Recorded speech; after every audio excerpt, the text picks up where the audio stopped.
Kecamatan Nusaniwe saat ini berada dalam kondisi yang aman dan tertib. Polsek Nusaniwe bersama Koramil serta unsur pemerintahan dan masyarakat terus bersinergi menjaga stabilitas keamanan di wilayah ini. Upaya pencegahan dilakukan secara rutin melalui patroli lapangan dan pemantauan intelijen di titik-titik yang berpotensi rawan gangguan. Kepala Kepolisian Sektor Nusaniwe, Johan Anakota mengaku, meski situasi kondusif, proses penegakan hukum di lapangan masih menemui kendala, terutama saat korban tidak melapor atau saksi enggan memberikan keterangan.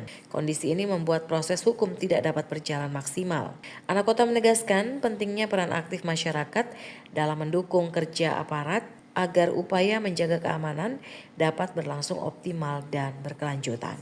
Kondisi Kamtibmas di Nusaniwe secara umum aman, terkendali, kondusif. Itu berkat kerja keras Polsek, dibantu oleh pihak Koramil dan unsur-unsur terkait lainnya termasuk masyarakat.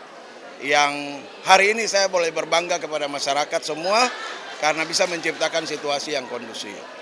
Kondisi Kamtibmas di wilayah Nusaniwe secara umum tetap aman dan terkendali.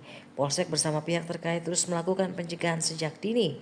Namun masih ada tantangan ketika saksi atau korban tidak kooperatif. Diperlukan dukungan dan keterbukaan dari semua pihak agar keamanan bersama bisa terus terjaga. Tim Liputan TVRI melaporkan.